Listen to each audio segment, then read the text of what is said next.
ঐকমত্য কমিশনের বিরুদ্ধে এজেন্ডা বাস্তবায়নের অভিযোগ বিএনপির। সংলাপ ছাড়াই শতাধিক প্রস্তাব গ্রহণের সমালোচনা এনসিপির। কাল মতামত জমা দেবে দুদল। জাতীয় ঐকমত্য কমিশনের স্প্রেডশিটের অবস্থা এবং কমিশনের সদস্যদের বিভিন্ন সময়ের বক্তব্য যে সকল বিষয়গুলো যেন একটি পূর্ব নির্ধারিত কর্ম পরিকল্পনার অংশ। আমরা 111টি যে সংস্কার সুপারিশ তার মধ্যে কিছু কিছু জায়গায় আমাদের কাছে মনে হয়েছে যে এগুলোর ক্ষেত্রে আলোচনার দরকার আছে।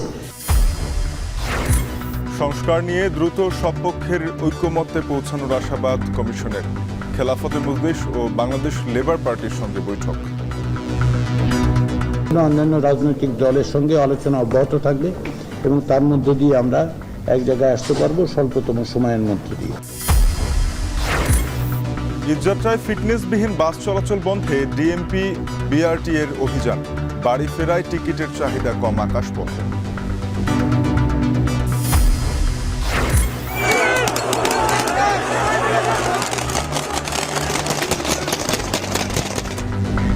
মেয়রকে গ্রেপ্তারের প্রতিবাদে লাখো জনতায় উত্তাল ইস্তাম্বুল। আটক অর্ধশতাধিক বিক্ষোভকারী। নাশকতা বন্ধে হুঁশিয়ারি এরদোয়ানের।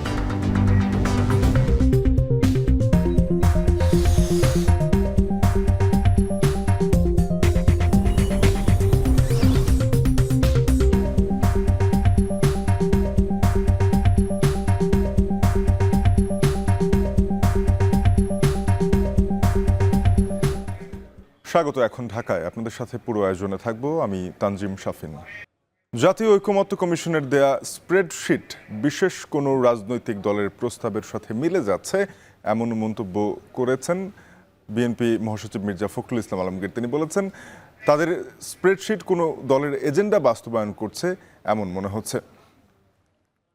সকালে রাজধানীর গুলশানে বিএনপি চেয়ারপারসনের রাজনৈতিক কার্যালয়ে সংবাদ সম্মেলনে তিনি এই অভিযোগ করেন। এ সময় তিনি বলেন নির্বাচিত সরকারের মাধ্যমেই পূর্ণ সংস্কার সম্ভব। এ সময় মহাসচিব বলেন সংস্কার ও নির্বাচন একসাথে হতে পারে। মির্জা ফখরুল আরও বলেন এমন উদ্যোগ যেন নেওয়া না হয় যাতে ফ্যাসিবাদ বিরোধী ঐক্য বিনষ্ট না হয়। জাতীয় ঐকমত্য কমিশনের প্রস্তাবিত প্রস্তাবপত্রের মতামত আগামীকাল জমা দেবে বিএনপি বলেও জানান মির্জা ফখরুল।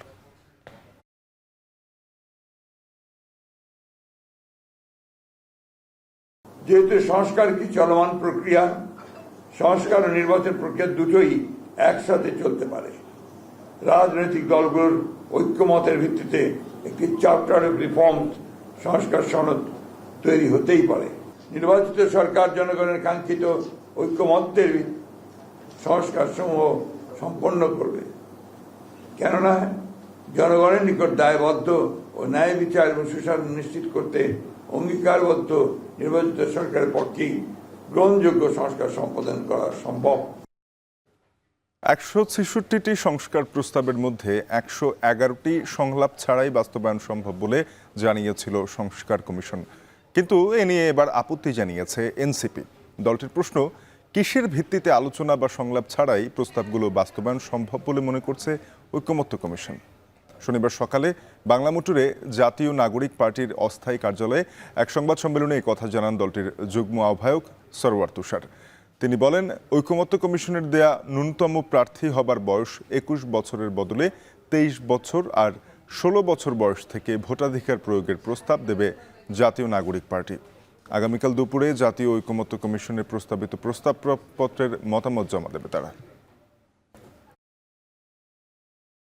166টি সুপারিশের মধ্যে 111টি সুপারিশ কোনো রকম সংলাপ ছাড়াই, আলোচনা ছাড়াই আসলে বাস্তবায়ন করা সম্ভব হবে বলে কমিশন মনে করছে এবং সেটা তারা বাস্তবায়ন প্রক্রিয়ার মধ্যে সরকার আছে, এরকম একটা রিপোর্ট আমরা দেখেছি। তো সেই ক্ষেত্রে আমরা 111টি যে সংস্কার সুপারিশ তার মধ্যে কিছু কিছু জায়গায় আমাদের কাছে মনে হয়েছে যে এগুলোর ক্ষেত্রে আলোচনার দরকার আছে। তো আমরা সেইটার ক্ষেত্রে কমিশনের কাছে জানতে চাইব যে কি ভিত্তিতে আপনারা আলোচনা ছাড়া ওই 111টা বাছাই করলেন, এটা আমাদের তাদের কাছে প্রশ্ন থাকবে। এবারের গণ অভ্যুত্থানে মূলত আপনারা বা সারা বিশ্বে এটাকে জেনজির অভ্যুত্থান হিসেবে বলা হচ্ছে। তো এই যে তারা এত বড় একটা স্টেক তাদের এবার গণ অভ্যুত্থানের মতো তৈরি হয়েছে, এর পরবর্তী যে বাংলাদেশ এবং আসন্ন যে নির্বাচন, এই নির্বাচনে তারা মতামত দিতে পারবে না শুধুমাত্র এই তাদের বয়স 18-র নিচে হওয়ার কারণে, এটা আমরা যৌক্তিক মনে করছি না। সংস্কার কমিশনগুলোর করা সুপারিশ চূড়ান্ত করতে সংলাপের অংশ হিসেবে খেলাফত মজলিসের সাথে বৈঠক করেছে জাতীয় ঐকমত্য কমিশন। সকালে জাতীয় সংসদ ভবনের এলডি হলে খেলাফত মজলিসের 9 জন প্রতিনিধি দলের সঙ্গে বৈঠক শুরু হয়। স্বাগত বক্তব্যে জাতীয় ঐকমত্য কমিশনের সহসভাপতি ও সংবিধান সংস্কার কমিশনের প্রধান অধ্যাপক আলী রিয়াজ বলেন, সংস্কার নিয়ে সব বিষয়ে সব পক্ষের মধ্যে ঐকমত্যে নিয়ে আসতে এই আলোচনা। এ সময় খেলাফত মজলিসের মহাসচিব ডক্টর আহমদ আব্দুল কাদের বলেন, দ্বিমত থাকা বিষয়গুলোতে এই বৈঠকের মাধ্যমে ঐকমত্য আসবে, নতুন রাজনৈতিক বন্দোবস্তের পথ বের হবে, জাতীয় এগিয়ে যাওয়ার পথ খুলবে প্রত্যাশা করে। খেলাফত মজলিসের পর বাংলাদেশ লেবার পার্টির সঙ্গে সংলাপের কথা রয়েছে ঐকমত্য কমিশনের।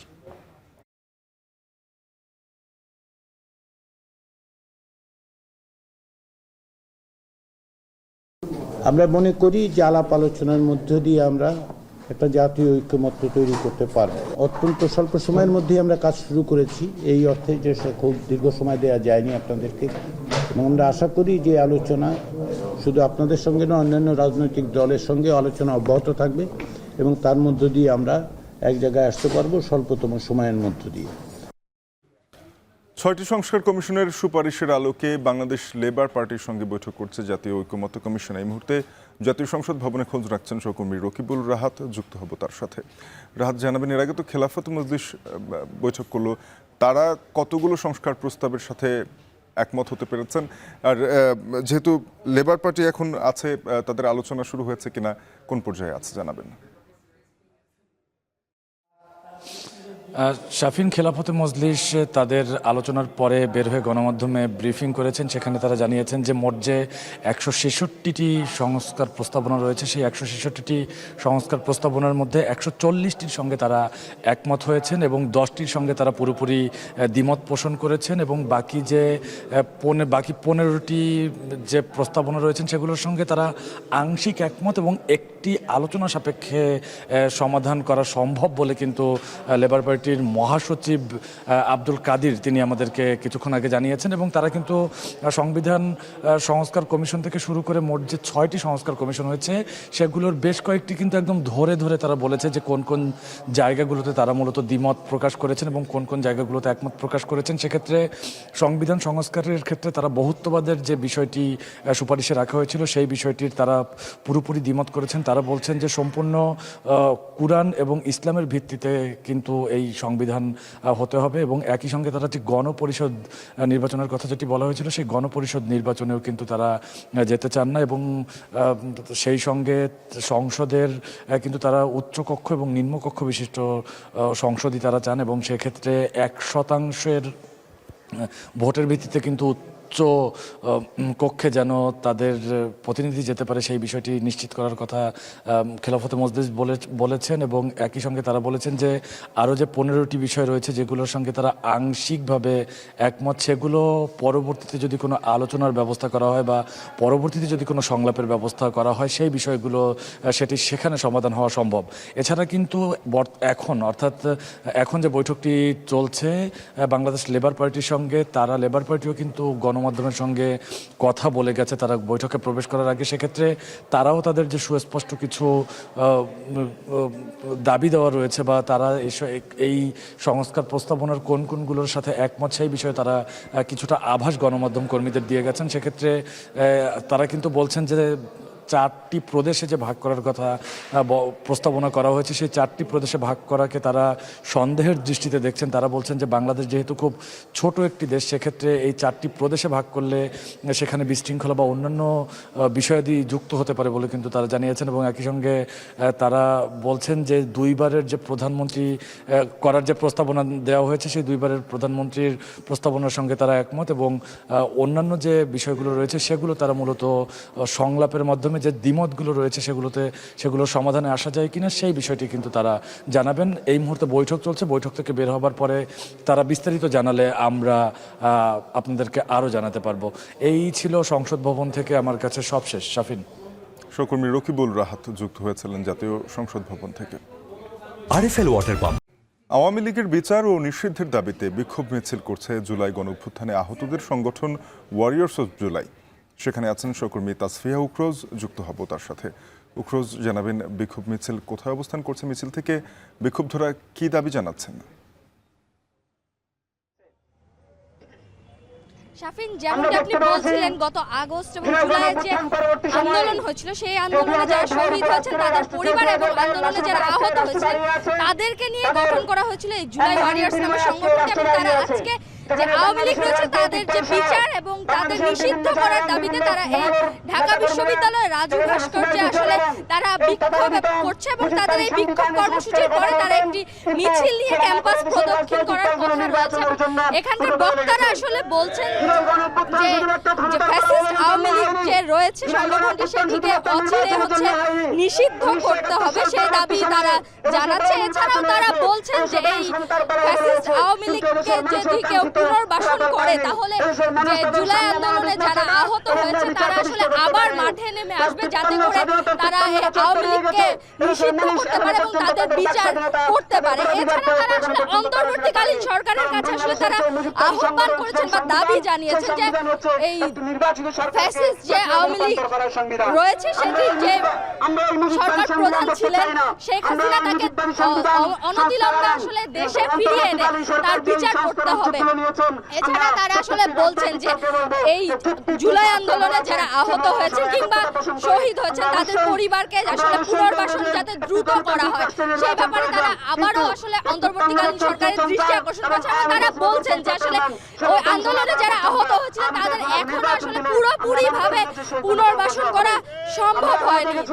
এছাড়া তারা আরেকটু হুঁশিয়ারি দিয়েছেন এবং তারা বলছিলেন যে সকল ব্যক্তি বা গোষ্ঠী বা রাজনৈতিক সংগঠন যদি আওয়ামী লীগ সরকারকে পুনর্বাসন করার চেষ্টা করে তবে তারাও কিন্তু আসলে তাদের বিরুদ্ধে কিন্তু তারা তাদের অবস্থান নিবে। এবং তারা বলেছেন যে আওয়ামী লীগ সরকারের যে আসলে যেই ধরনের পরিণতি হয়েছে তারা বলছেন যে যদি তাদের পুনর্বাসনে কেউ এগিয়ে আসেন তবে তাদের আসলে একই পরিণতি হবে। এছাড়া তারা অন্তর্বর্তীকালীন সরকারের কাছে আহ্বান জানিয়েছেন দ্রুততম সময়ে ফ্যাসিস্ট সরকারের আসলে সরকারের যারা ছিলেন তৎসংশ্লিষ্ট যারা ছিলেন তাদেরকে দেশে ফিরিয়ে এনে তাদের বিচার করতে হবে এবং দ্রুততার সাথে এই বিচার তারা করছেন। এছাড়া তাদের বক্তব্যে আসলে আরেকটি বিষয় উঠেছিল যে বৈষম্য বিরোধী ছাত্র আন্দোলনের যে মুখ্য সংগঠক ছিলেন এবং বর্তমানে এনসিপির যে উত্তরাঞ্চলের মুখ্য সংগঠক হাসনাত আব্দুল্লাহ, তিনি আসলে কয়েকদিন আগে ফেসবুকে একটি পোস্ট দিয়েছেন সেনাপ্রধানদেরকে নিয়ে, সেটির ব্যাপারেও তারা আসলে কথা বলেছেন এবং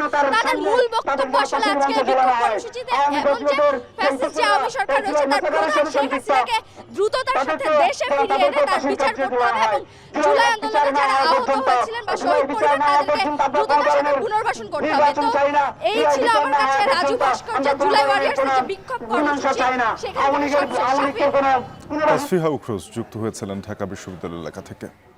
ঈদযাত্রায় ফিটনেসবিহীন বাস চলাচল বন্ধে অভিযান পরিচালনা করছে ডিএমপি ট্রাফিক বিভাগ ও বিআরটিএ। গাবতলীতে শুরু হওয়া অভিযানের খবর জানাতে যুক্ত হবেন সহকর্মী আরিফ হোসেন। আরিফ, জানাবেন অভিযানে এখনো পর্যন্ত কোনো ফিটনেসবিহীন গাড়ি বা বাস শনাক্ত করা গেছে কিনা, কি ধরনের ব্যবস্থা নেওয়া হবে?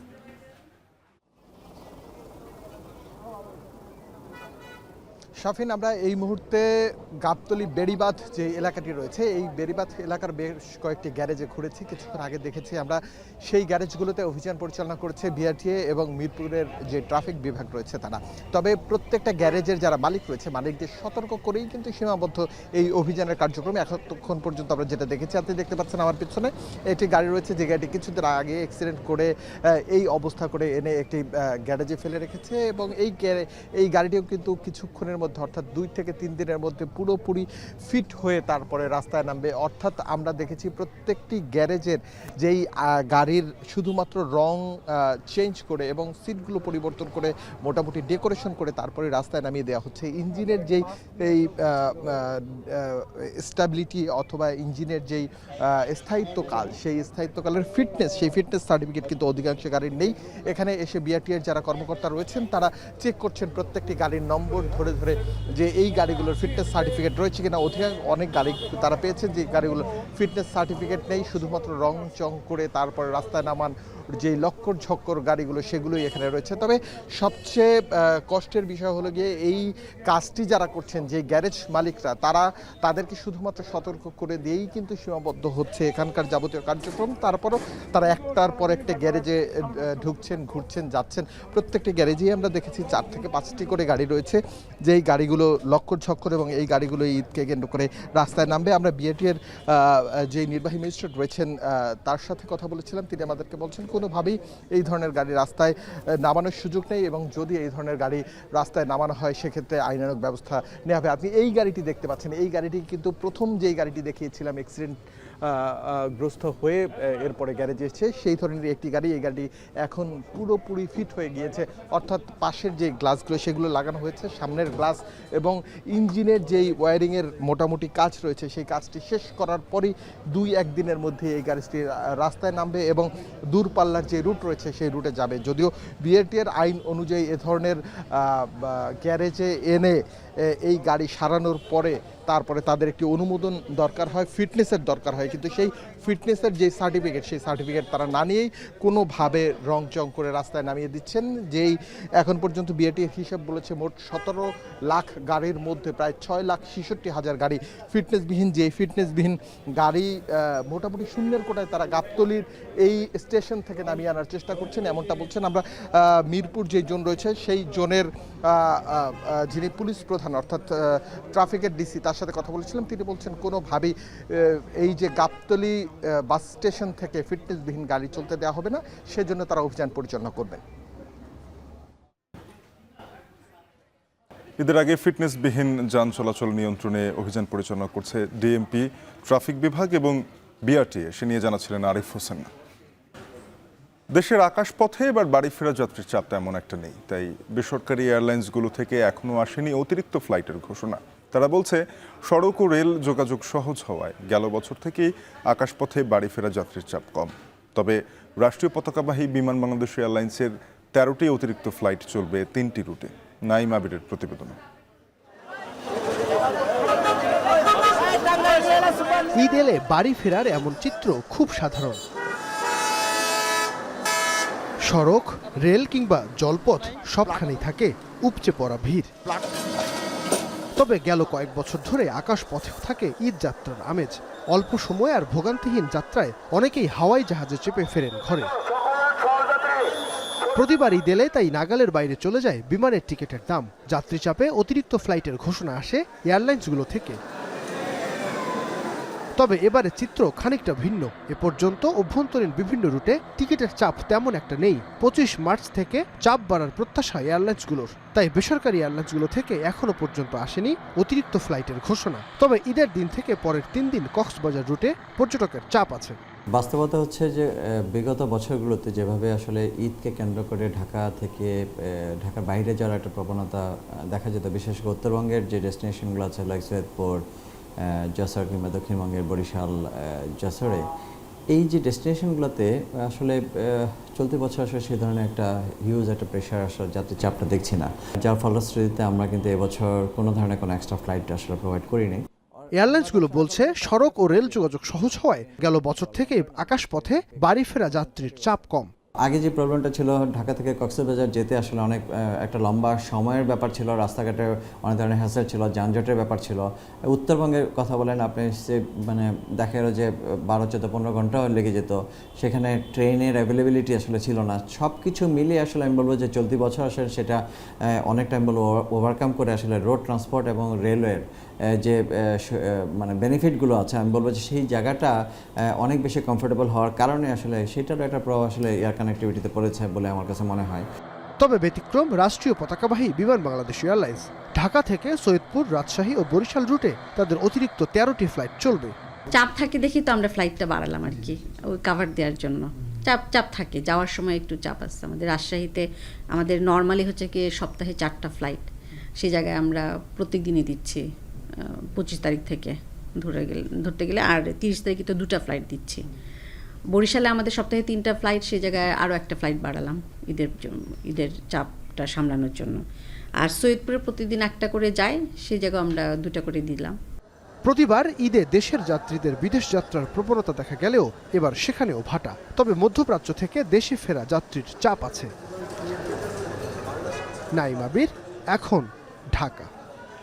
ঈদ বাজারে বিপণী বিতানগুলোতে কেনাকাটায় ভিড় বাড়ছে ক্রেতাদের। এই মুহূর্তে রাজধানীর বসুন্ধরা শপিং মল থেকে যুক্ত হবেন সহকর্মী রাব্বি হোসেন। রাব্বি, কেমন জমেছে ঈদের কেনাকাটা?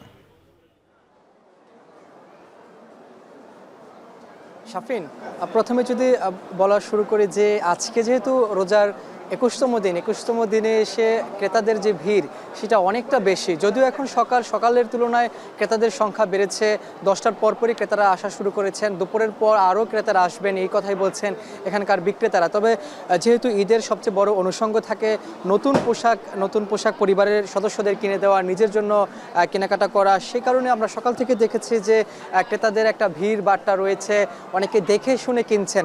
অনেক ক্রেতারা বলছেন যে রোজার শুরুর দিকে তাদের যে পরিবারের স্বজন যারা ছিল, পরিবারের সদস্য যারা রয়েছেন, ছোটদের পোশাক তারা কিনে দিয়ে এখন তাদের পালা, অর্থাৎ তারা এখন দেখে শুনে কিনছেন। এবং দাম দরের যে বিষয়গুলো রয়েছে সেটি প্রতি বছরই দামের একটা অভিযোগ থাকে ক্রেতাদের, এবছরও রয়েছে।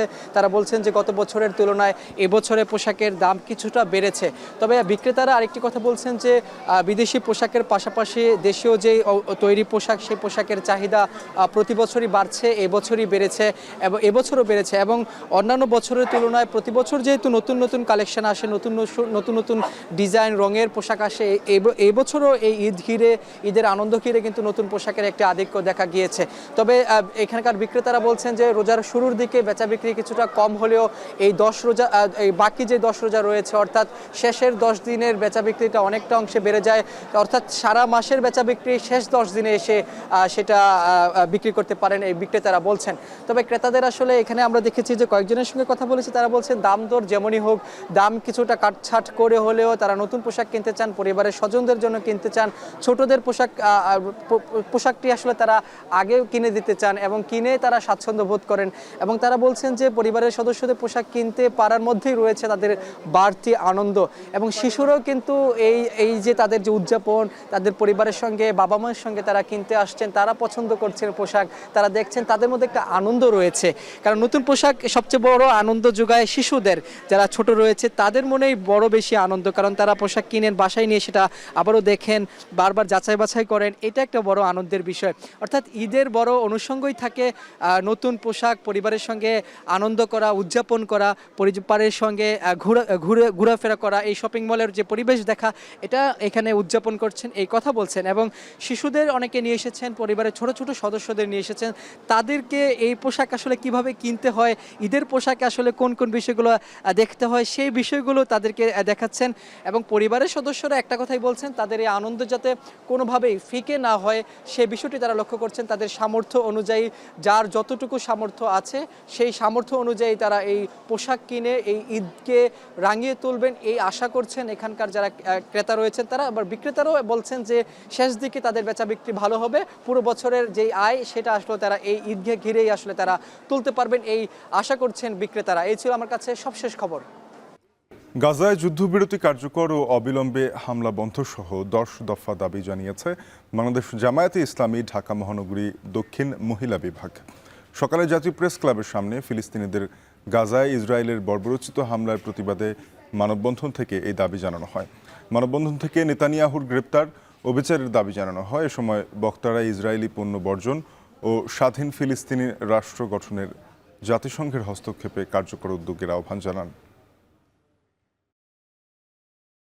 গাজার বর্বরোচিত হামলা, গণহত্যা, শিশু ও নারী নির্যাতন বন্ধ করতে হবে। যুদ্ধবিরতি কার্যকর করে অবিলম্বে হামলা বন্ধ করতে হবে। যুদ্ধ অপরাধের দায়ে নেতানিয়াহুকে গ্রেপ্তার করে বিচারের আওতায় আনতে হবে। ইসরায়েলকে সন্ত্রাসী রাষ্ট্র হিসেবে ঘোষণা করে জাতিসংঘের সদস্য পদ বাতিল করতে হবে। বকেয়া বেতন ভাতার দাবিতে চট্টগ্রাম ইপিজেডে সড়ক অবরোধ করে বিক্ষোভ করছেন পোশাক শ্রমিকরা। এ নিয়ে জানাতে সেখান থেকে যুক্ত হচ্ছেন সহকর্মী হুসাইন জিয়াদ। পোশাক শ্রমিকদের কত মাসের বেতন বাকি, এ বিষয়ে কারখানা কর্তৃপক্ষ কি বলছে?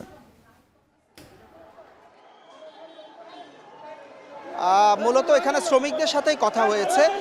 এখন থেকে প্রায় 1.5 ঘন্টা আগে তারা চট্টগ্রাম ইপিজেডের যেই একেবারে প্রবেশমুখ সেই প্রবেশমুখের সড়কে প্রায় 1000-এর মতো শ্রমিক অবস্থান নিয়ে এই বিক্ষোভ কর্মসূচি পালন করছে। তারা বলছিলেন যে কারো কারো 2 মাসের বেতন এবং কারো কারো 3 মাসের বেতন বাকি রয়ে গেছে। এখন প্রায় 1.5 থেকে 2 ঘন্টা ধরে আসলে সড়ক অবরোধ, এবং এই মুহূর্তে আমরা দেখছি যে একটু উত্তেজনা বিরাজ করছে শ্রমিকদের মাঝে। এবং এই ইপিজেডের যে মোড়, সেই মোড়ে আমরা নারী পুরুষ শ্রমিকদের দেখতে পাচ্ছি। আইন শৃঙ্খলা রক্ষা বাহিনীর কর্মকর্তা পুলিশদেরকে দেখতে পাচ্ছি অবস্থান নিয়ে শ্রমিকদের ঘিরে রেখেছেন। এই মুহূর্তে মূলত যারা এখানে পরিবহন শ্রমিক রয়েছেন, সেই পরিবহন শ্রমিকরা আসলে দীর্ঘক্ষণ সড়কে আটকা। এর মধ্যে শ্রমিকরা একটি টেম্পুর গ্লাস ভাঙচুর করার পরে পরিবহন শ্রমিকরা উত্তেজিত হয়ে শ্রমিকদের ভেতরে প্রবেশ করেছেন এবং দুই পক্ষের মধ্যে কিছুটা হাতাহাতি হয়েছে। এই মুহূর্তে আমরা দেখতে পাচ্ছি যে আইন শৃঙ্খলা রক্ষাকারী বাহিনীর সদস্য, বিশেষ করে পুলিশ সদস্যরা এই মুহূর্তে বেশ তৎপর, এবং কয়েকশো পুলিশ সদস্য আমরা দেখতে পাচ্ছি। তারা পরিবহন শ্রমিকদেরকে গাড়ি চালানোর জন্য বলছেন এই মুহূর্তে। অর্থাৎ প্রায় 1.5 ঘন্টা ধরে যেই সড়ক অবরোধ করা হয়েছে, এতে কিন্তু এটি চট্টগ্রামের একেবারে প্রধান সড়ক। চট্টগ্রাম বিমানবন্দর থেকে শুরু করে আগ্রাবাদ, টাইগার পাস হয়ে একেবারে বহদ্দারহাট পর্যন্ত যে সড়ক, সেটি এই প্রধান সড়কটি বন্ধ হওয়ায় আমরা দেখেছি যে চট্টগ্রাম বন্দরমুখী যেসব গাড়ি রয়েছে, সেই গাড়িগুলো আসলে সড়কে আটকা পড়েছে, আমদানি রপ্তানি পণ্যবাহী গাড়ি। একই সাথে চট্টগ্রাম ইপিজেডে যেসব গাড়ি প্রবেশ করে কিংবা যেসব গাড়ি যায়, সেই গাড়িগুলো আটকা পড়েছে। এই মুহূর্তে আমরা দেখতে পাচ্ছি প্রায় 1.5 ঘন্টার মতো সড়ক অবরোধ থাকার পর পুলিশের পক্ষ থেকে চেষ্টা করা হচ্ছে যে সড়ক ছাড়িয়ে নেওয়ার, অবরোধ তুলে নেওয়ার চেষ্টা করা হচ্ছে, এবং পুলিশের সহায়তায় মূলত গাড়ি চলাচল শুরু করার চেষ্টা চলছে। এখানে শ্রমিকরা যেটি বলছিলেন যে এখন থেকে 2 থেকে 3 মাস আগে জেএমএস নামের যে কারখানা চট্টগ্রাম ইপিজেডে, সেই ইপিজেডে মারামারি এবং সংঘর্ষের ঘটনা ঘটেছিল অন্য একটি কারখানার সাথে। তখন জেএমএস কারখানায় ব্যাপক ভাঙচুর করা হয় এবং তাদের যেই শিপমেন্ট ছিল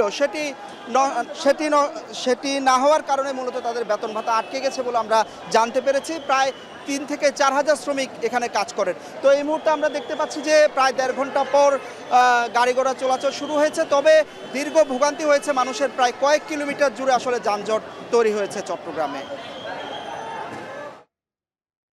বেতন ভাতার দাবিতে চট্টগ্রাম ইপিজেড সড়কে বিক্ষোভ করছেন শ্রমিকরা, সেখান থেকে জানাচ্ছিলেন হোসাইন জিয়াদ।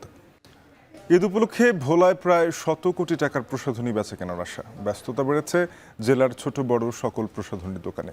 মানে ভালো ও দামে সাশ্রয়ী হওয়ায় দেশীয় ব্র্যান্ডের প্রসাধনীর চাহিদা এবার বেশি বলে জানান বিক্রেতারা। ইমতিয়াজুর রহমানের প্রতিবেদন। বছর জুড়ে চাহিদা থাকলেও ঈদসহ নানা উৎসবে কয়েক গুণ বাড়ে প্রসাধনীর চাহিদা। নতুন পোশাকের সঙ্গে পছন্দের প্রসাধনীতে নিজেকে সাজিয়ে নিতে থাকে বাড়তি চেষ্টা। প্রকৃতি ও আবহাওয়ার সঙ্গে মিল রেখে এবার হালকা সাজসজ্জা বেছে নিচ্ছেন বেশিরভাগ তরুণী, যা ঘিরে প্রসাধনীর দোকানে ক্রেতাদের ভিড়। ভোলার চকবাজারে ঈদ উপলক্ষে বরাবরের মতো চাহিদার শীর্ষে রয়েছে মেহেদি, lipstick, nail polish, face powder, lip balm, eyeshadow সহ সাজসজ্জার নানা পণ্য। একদিকে বিদেশি প্রসাধনীর মান নিয়ে বিশ্বাসযোগ্যতার অভাব, অপরদিকে বাজারে মিলছে মানসম্পন্ন নানা দেশীয় পণ্য। এতে করে বাড়ছে ক্রেতাদের চাহিদা। মেকআপ আইটেম এগুলো বাহিরের প্রতি একটু আগ্রহ বেশি, কিন্তু এই যে মেহেদি এসব আমরা দেশিটাই চুজ করি। ঈদের মার্কেট করতে এসেছি, দেশি প্রোডাক্টই বেশি কেনা হয়েছে। মমতাজ এবং স্মার্ট যে মেহেদিগুলো আছে, এগুলা দেশীয় প্রোডাক্ট হিসাবে অনেক ভালো। ব্যবসায়ীরা বলছেন বর্তমানে আমদানি ব্যয় বেশি হওয়ায় এবছর ক্রেতারা ঝুঁকছেন দেশীয় পণ্যের দিকে, আর ঈদ ঘিরে বেশি চাহিদা রয়েছে মেহেদির। কিছু অসাধু ব্যবসায়িকরা আপনার নকল মাল দেয়, যার জন্য আপনার কাস্টমারের মুখে সমস্যা হয়। আর আমাদের দেশি পণ্যগুলো যদি কোনো সমস্যা হয় আমরা কোম্পানিরে খুঁজে পাই, বিদেশি কোনো কোম্পানিগুলো খুঁজে পাই না। গত বছরের তুলনায় এবছর দেশি প্রোডাক্টের কাস্টমারের খুব আগ্রহ বেশি এবং বিক্রিটাও বেশি দেখাচ্ছে। মমতাজ চলে, তারপরে যে মেহেদিগুলো, পাকিস্তানি মেহেদিগুলো, ওগুলো চলে, সব কিছুই ভালো চলে, দেশি প্রোডাক্ট ভালো চলে।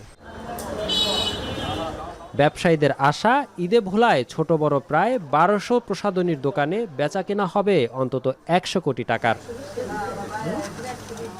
ইমতিয়াজুর রহমান, এখন ভোলা। চট্টগ্রামে আড়ং-এর ২ নম্বর গেট আউটলেটে অভিযান চালাচ্ছে ভোক্তা অধিকার সংরক্ষণ অধিদপ্তর। সেখানে আছেন সহকর্মী কাজী মাহফুজ, যুক্ত হব তার সাথে। মাহফুজ, এখনো পর্যন্ত কোনো অসঙ্গতি পাওয়া গেছে কিনা জানাবেন? শাফিন, আপনি জানেন যে পোশাকের জন্য একটা পরিচিত একটি নাম হচ্ছে আড়ং। তাদের পোশাকের মান নিয়ে প্রশ্ন না থাকলেও কিন্তু আমরা দেখি যে দাম নিয়ে কিন্তু সবসময় একটা অভিযোগ থাকে ভোক্তাদের পক্ষ থেকে। সেই জায়গাতে মূলত ভোক্তা অধিকার সংরক্ষণ অধিদপ্তর এই ২ নম্বর গেট যে আড়ংয়ের আউটলেট রয়েছে সেটা পরিচালনা করে। এই মুহূর্তে কিন্তু আমরা দেখতে পাচ্ছি ভোক্তা অধিকার সংরক্ষণ অধিদপ্তরের তারা এই আউটলেটে রয়েছেন। তারা আউটলেটের বিভিন্ন পণ্যগুলো দেখছেন। এর মধ্যে তারা কিছু অসঙ্গতি পেয়েছেন। এর মধ্যে আমরা দেখেছি যে শাড়ি, আড়ংয়ের যে শাড়িগুলো এখানে বিক্রি হচ্ছে, কিছু কিছু শাড়ি ৫,০০০ থেকে শুরু করে ৩০,০০০, ৫০,০০০, ৫৮,০০০, ইভেন আমরা দেখেছি এখানে ৬৫,০০০ দামের শাড়ি বিক্রি হচ্ছে। তো তারা জানতে চেয়েছে আসলে এত দামে সে যে শাড়ি বিক্রি করা হচ্ছে সেটি উৎপাদন খরচ কত পড়েছে বা এ ধরনের কোনো কাগজপত্র হয়তো তাদের কাছে আছে কিনা। কিন্তু আউটলেটে যারা দায়িত্বে আছেন তারা কেউ এর সদুত্তর দিতে পারেনি এবং কোনো কাগজপত্র দেখাতে পারেনি। অর্থাৎ ৬৫,০০০ টাকা দামের যে শাড়ি বিক্রি হচ্ছে তার কোনো কাগজপত্র ছিল তারা দেখাতে পারেনি, যার কারণে এটাই ভোক্তা অধিকার সংরক্ষণ অধিদপ্তরের কাছে অনেকটা অসঙ্গতি বলে মনে হয়েছে। সেই জায়গাতে তারা যদিও এখনো পর্যন্ত কোনো ধরনের জরিমানা করা হয়নি, তবে এখানকার যারা আউটলেটের কর্মকর্তা আছেন তারা একটু সময় চেয়েছেন, অর্থাৎ যথাযথ কাগজগুলো তারা সরবরাহ করবেন এমনটি বলছেন। সেই জন্য আমরা দেখতে পাচ্ছি যে ভোক্তা অধিকার সংরক্ষণ অধিদপ্তরের কর্মকর্তারা অপেক্ষা করছেন এবং অন্যান্য বিষয়গুলো যে পণ্যগুলো আছে শাড়ি থেকে শুরু করে থ্রি পিস থেকে শুরু করে আদার্স যে পোশাকগুলো রয়েছে সেগুলো তারা দেখছেন এবং দামগুলো আসলে তারা একটু খুঁটিয়ে খুঁটিয়ে দেখার চেষ্টা করছেন। অর্থাৎ উৎপাদনের সাথে দামের যে একটা সামঞ্জস্যতা সেটি আছে কিনা সেই বিষয়টি মূলত তারা এখানে দেখছেন। তো সবকিছু মিলিয়ে বলা যায় যে এখনো পর্যন্ত আড়ংয়ের এই আউটলেটে অভিযান চলছে এবং যে অসঙ্গতিগুলো তাদের কাছে ধরা পড়েছে সেগুলোর যদি সদুত্তর না পান তাহলে হয়তো জরিমানা করা হবে, এমনটি আমাদেরকে জানিয়েছেন ভোক্তা অধিকার সংরক্ষণ অধিদপ্তরের কর্মকর্তারা। চট্টগ্রাম থেকে ভোক্তা অধিকার সংরক্ষণ অধিদপ্তর অভিযান নিয়ে জানাচ্ছিলেন সহকর্মী কাজী মাহফুজ। এবারে দেশের বাইরের খবর। ইস্তাম্বুলে মেয়রকে গ্রেপ্তারের প্রতিবাদে তৃতীয় দিনের মতো উত্তাল তুরস্ক। শুক্রবার রাতেও দেশটির রাজপথ ছিল এরদোয়ান বিরোধীদের দখলে। মেয়র একরামের দল সিএইচপির উদ্যোগে চলতি দশকের সবচেয়ে বড় এই প্রতিবাদ সমাবেশে অংশ নিয়েছেন ৩ লাখেরও বেশি মানুষ। পুলিশের সাথে সংঘর্ষের জেরে আটক অর্ধশতাধিক বিক্ষোভকারী। এদিকে কোনো ধরনের নাশকতা সহ্য করা হবে না বলে সাফ জানিয়েছেন দেশটির প্রেসিডেন্ট রিসেপ তাইয়িপ এরদোয়ান। সতীর্থ কর্মকারের প্রতিবেদন। প্রতিবাদী জনতাকে ঠেকাতে মরিয়া তুরস্কের পুলিশ। জলকামান, কাঁদানে গ্যাস আর পিপার স্প্রে ব্যবহার করে রাস্তা থেকে হটানো যাচ্ছে না সরকার বিরোধীদের। গেল বুধবার ইস্তানবুলের মেয়র একরাম ইমামোগলুকে গ্রেফতারের জেরে এ নিয়ে টানা ৩ দিন দেশের প্রধান সড়কের দখল নিয়েছে বিক্ষোভকারীরা। আল জাজিরার তথ্য বলছে, গেল বৃহস্পতিবার ২০২৮ সালের নির্বাচনের প্রার্থিতার ঘোষণা দেওয়ার কথা ছিল ইস্তানবুলের মেয়র একরাম ইমামোগলুর। কিন্তু ঠিক তার আগের দিন সরকার বিরোধী বিক্ষোভে সংশ্লিষ্টতা, দুর্নীতি ও সন্ত্রাসী সংগঠনকে মদত দেওয়ার অভিযোগে একরাম সহ ১০৬ জনকে আটক করে পুলিশ। মেয়র একরামের দল সিএসপির নেতৃত্বে শুক্রবারের বিক্ষোভ সমাবেশে অংশ নিয়েছেন ৩ লাখেরও বেশি মানুষ। বিরোধীদের এই তৎপরতাকে সড়ক সন্ত্রাস আখ্যা দিয়ে সব ধরনের নাশকতা বন্ধের নির্দেশ দিয়েছেন প্রেসিডেন্ট রিসেপ তাইয়িপ এরদোয়ান। সরকার বাহাদুরের নির্দেশে এদিনও আগ্রাসী ভূমিকায় দেখা গেছে পুলিশকে। সর্বোচ্চ শক্তি নিয়ে ছত্রভঙ্গ করা হয় বিক্ষোভকারীদের, আটক করা হয় অর্ধশতাধিক সরকার বিরোধীকে। কোথাও কোথাও পুলিশের সাথে সংঘর্ষে জড়ায় ক্ষুব্ধ জনতা। সরকারের নির্দেশে আইন শৃঙ্খলা বাহিনীর এই ক্র্যাকডাউন অভিযানের তীব্র সমালোচনা করেছেন বিরোধী দল সিএইচপি প্রধান।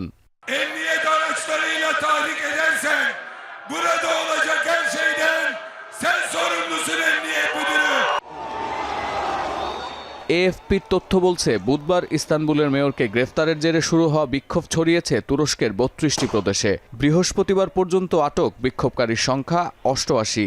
অনলাইন অ্যাক্টিভিটির জেরে আটক আরও অর্ধশতাধিক। এছাড়া গেল ৩ দিনে আহত হয়েছেন অন্তত ১৮ জন পুলিশ কর্মকর্তা। সতীর্থ কর্মকার, এখন বিশ্ব। হুথি বিদ্রোহী গোষ্ঠীর অনবরত মিসাইল হামলার মধ্যেও গাজায় গণহত্যা চালিয়ে যাচ্ছে ইসরায়েল। মাত্র 4 দিনে উপত্যকায় হত্যা করা হয়েছে 6 শতাধিক ফিলিস্তিনিকে। জিম্মিদের ফেরত না দিলে গাজা পূর্ণরূপে দখলের হুমকি দিয়েছেন ইসরায়েলের প্রতিরক্ষা মন্ত্রী। এদিকে গোয়েন্দা সংস্থার প্রধানকে অপসারণের পর অ্যাটর্নি জেনারেলকে সরিয়ে দেওয়ার পরিকল্পনা নিয়েছে নেতানিয়াহু সরকার। নাফি আরমান মন্নন জানাবেন বাকিটা। সাইরেনের শব্দে টানা 2 রাত ঘুমহীন ইসরায়েল, কারণ দখলদারদের ভূখণ্ড লক্ষ্য করে একের পর এক হামলা চালিয়ে যাচ্ছে হুথি বিদ্রোহী গোষ্ঠী। 48 ঘন্টায় তৃতীয়বারের মতো চালানো ব্যালিস্টিক মিসাইলের লক্ষ্য ছিল বেন গুরিয়ন বিমানবন্দর। যাত্রীদের প্রাণে বাঁচাতে এয়ারলাইন্সগুলোকে বিমানবন্দর এড়িয়ে চলতে সতর্ক করেছে ইয়েমেনের গোষ্ঠীটি। وذلك بصاروخ باليستي فرط صوتي نوع فلسطين 2 وقد حققت العملية هدفها بنجاح بفضل الله وتعد هذه العملية هي الثالثة خلال 48 ساعة.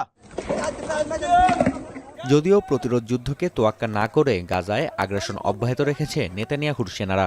যুদ্ধবিরতি ভেস্তে যাওয়ার পর গেল 4 দিনে উপত্যকায় প্রাণ হারিয়েছেন 6 শতাধিক ফিলিস্তিনি। শুক্রবার হামাসের সামরিক গোয়েন্দা প্রধানকে হত্যার দাবি করেছে আইডিএফ। এছাড়াও প্রতিরক্ষামন্ত্রীর দাবি, হামাস জিম্মিদের মুক্তি না দিলে উপত্যকা পূর্ণরূপে দখল করবে ইসরায়েল। পরিস্থিতিকে সংকটপূর্ণ হিসেবে উল্লেখ করেছে জাতিসংঘ। This all comes against a backdrop of no supplies having entered Gaza since the beginning of March, so for about 19 days. So this is the longest period since the start of the conflict back in October 2023. We've got about flour supplies left for another six or so days. We can stretch that, we can by giving people গাজাবাসীর সঙ্গে সংহতি জানিয়ে শুক্রবার বিশ্বের বেশ কয়েকটি দেশে বিক্ষোভ হয়েছে।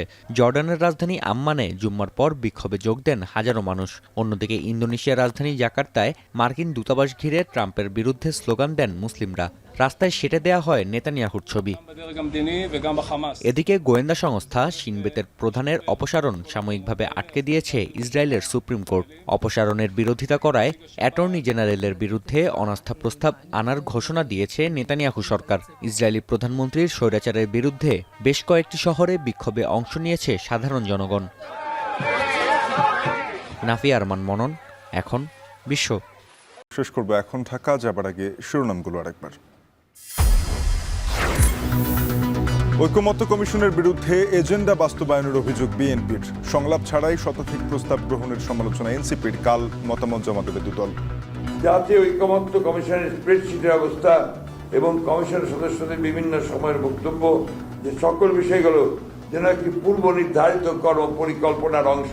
আমরা 111টি যে সংস্কার সুপারিশ, তার মধ্যে কিছু কিছু জায়গায় আমাদের কাছে মনে হয়েছে যে এগুলোর ক্ষেত্রে আলোচনার দরকার আছে। সংস্কার নিয়ে দ্রুত সব পক্ষের ঐকমত্যে পৌঁছানোর আশাবাদ কমিশনের। খেলাফতে মজলিস ও বাংলাদেশ লেবার পার্টির সঙ্গে বৈঠক।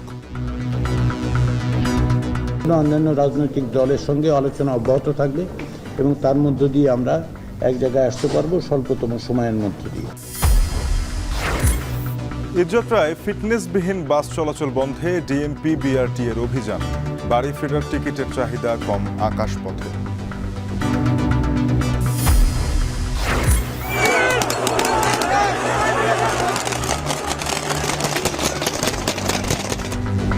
মেয়রকে গ্রেপ্তারের প্রতিবাদে লাখো জনতায় উত্তাল ইস্তাম্বুল। আটক অর্ধশতাধিক বিক্ষোভকারী। নাশকতা বন্ধে হুঁশিয়ারি এরদোয়ানের। এ ছিল এখন ঢাকায়। এখন টেলিভিশনের ওয়েবসাইট দেখতে ভিজিট করুন www.এখন.tv। যুক্ত থাকুন ফেসবুকে facebook.com/tv.এখন এবং ইউটিউবে দেখতে ভিজিট করুন youtube.com/c/এখন tv।